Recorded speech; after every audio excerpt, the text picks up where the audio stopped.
Magsitayong lahat para sa ating panalangin. Edmond, maaari bang pangunahan ang ating panalangin?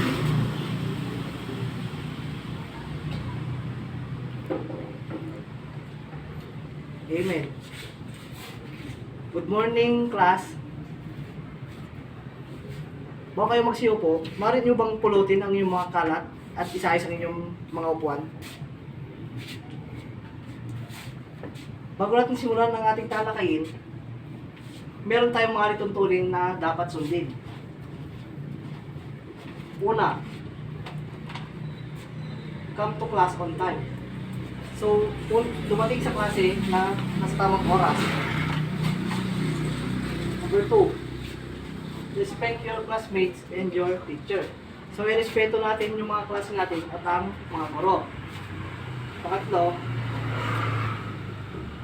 raise your hand before speaking. Magtaas lamang ng kamay kung may sagot o tanong. Miss Secretary, may lumiban ba sa klase ngayong araw? Mahusay. Bago natin simulan ng ating talakayin, magkakaroon muna tayo ng isang balik-aral. So ano nga ba yung tinalakay natin ng mga nakaraang araw? Yes, Danica? Tama. So yung tinalakay natin ng mga nakaraang araw is patungkol sa the Fifth Coalition. So ngayon, magkakaroon tayo ng isang aktibidad na pinamagatang Pass the Answer. So hatiin ko kayo sa dalawang grupo. And then magkakaroon kayo ng isang representante na pupunta dito sa harapan. At ipapasa ang sagot hanggang makarating doon sa dulo ng linya. Ang grupo ng maunang makakasagot ay sila ang mananalo. Dito ang group 1 at dito ang group 2. So group 1, sino ang magiging representante nyo? Yes, Sandara. And group 2, Rene. At ang grupong nanalo ay ang group 2. May idea na ba kayo patungkol sa ating talakayin? Yes, Victor.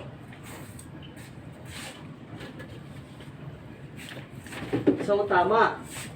Ang tatalakayin natin ngayong araw ay patungkol sa War of the Six Coalition.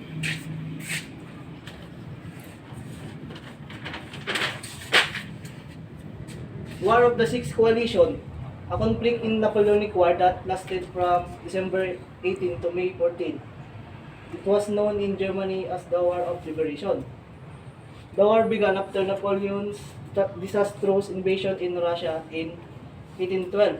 Napoleon won a victory at Borodino and captured Moscow. So yung Sixth Coalition is nagsimula siya noong December 1812 to May 1814. Nung dahil si Napoleon Bonaparte is sinakop niya yung Moscow noong 1812. So meron din naganap na Battle of Leipzig. The Battle of Leipzig was the bloodiest battle of the war with an estimated of 80,000 to 110,000 casualties. The Allies captured many French soldiers, guns, and supply trains. So yung sa Battle of Leipzig is one of the most bloodiest war nung hindi pa nagaganap yung World War I.